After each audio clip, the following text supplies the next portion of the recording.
पूरे देश से जुड़ी हुई है। अचानक हो रही मौतों पर आईसीएमआर का जवाब आ गया है और मौतों का कोविड वैक्सीन से सीधा संबंध नहीं है।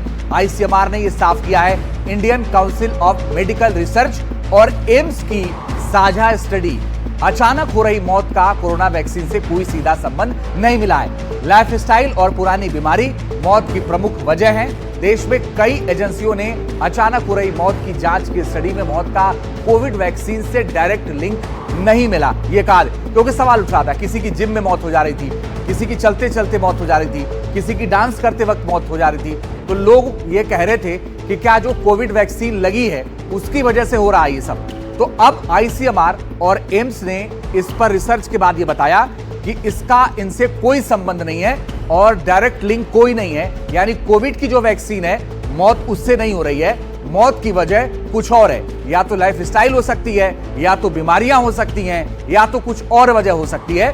लेकिन कोविड-19 वैक्सीन सुरक्षित है पूरी तरीके से, इससे मौत नहीं हो रही है।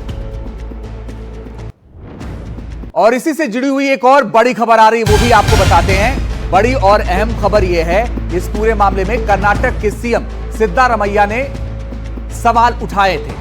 हासन जिले में एक महीने में 20 लोगों की मौत से हड़कंप मच गया था। सीएम ने केंद्र की वैक्सीन पॉलिसी पर सवाल उठाया और यह कहा कि आईसीएमआर ने कोविड वैक्सीन क्या सही तरीके से लोगों को लगी, और उसके बाद यह जवाब आया है। बहुत सारे लोगों ने सवाल उठाया था।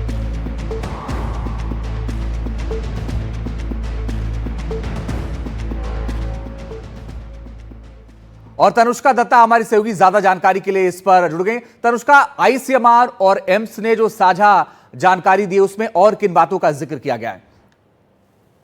आईसीएमआर की जो ये स्टडी है एम्स के साथ जो की गई है, और national control for disease centre ने भी इस स्टडी को आगे किया है। इस स्टडी के हिसाब से हमें ये समझ आ रहा है कि कोविड-19 वैक्सीन और ये जो इंक्रीज डेथ्स हुए हैं, जिनकी रिपोर्ट पिछले महीने ही आई थी, इंक्रीज डेथ्स की जो रिपोर्ट है, जो कोविड-19 के दौरान, दोनों वेव्स के दौरान जो इंक्रीज डेथ्स थी, उन दोनों में कोई रिलेशन नहीं है। यानी कि जो वैक्सीन है उसका कोई साइड इफेक्ट नहीं है which is leading to death.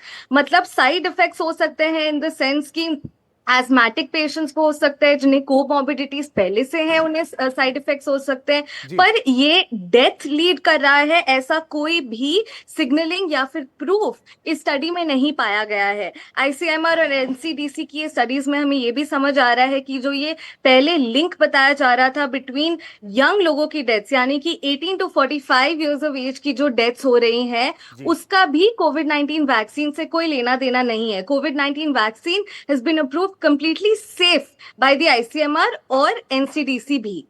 Tanushka, एक छोटा सा जवाब और कि इस पूरे मामले में जो मौत हो रही है 30-32 साल, 35 साल, 40 साल, चलते चलते, खेलते वक्त, गाते गाते, डांस करते वक्त, क्या उन पर भी कोई रिसर्च होनी चाहिए? क्योंकि कोई तो वजह है ना मौत की। सिर्फ ये कह देना कि भाई इसका कोई संबंध नहीं, ठीक है अगर इसको मान भी लिया जाए, वरना वो जो मौतें हो रही हैं उस पर भी कोई जानकारी देश को चाहिए कि नहीं चाहिए? बिल्कुल बिल्कुल सही कह रहे हैं आप। और इस पे जितने भी डॉक्टर्स हैं वो ये कह रहे हैं कि it comes down to lifestyle भी, और ये भी कि जिनकी कार्डियक अरेस्ट से सडन मौत हो जा रही है वो सडन नहीं है। अपेरेंटली हमारी बॉडी हमें 1 महीने पहले से सिग्नल देने लगती है। जो स्ट्रेस हमें फील होता है, जो हेडेक्स फील होती हैं, मान लीजिए अगर चेस्ट में भी कोई कंजेशन फील हो रहा है, ये सारे छोटे छोटे सिग्नल्स है जो हमारी बॉडी हमें दे रही होती है। सो ये सारी जो स्ट्रेस है, कोई हेल्दी लाइफस्टाइल भी मेंटेन कर रहा होगा, ठीक से खा रहा होगा, जिम भी जा रहा होगा, पर ये भी सारी रीजंस है जो लोग जनरली इग्नोर कर देते हैं क्योंकि हमें समझ नहीं आता है। हम यही समझ लेते हैं कि ये तो रोज का है। बिल्कुल, आप नजर बनाकर रखिएगा तनुष्का, आगे भी आपसे अपडेट इस खबर पर लेते रहेंगे।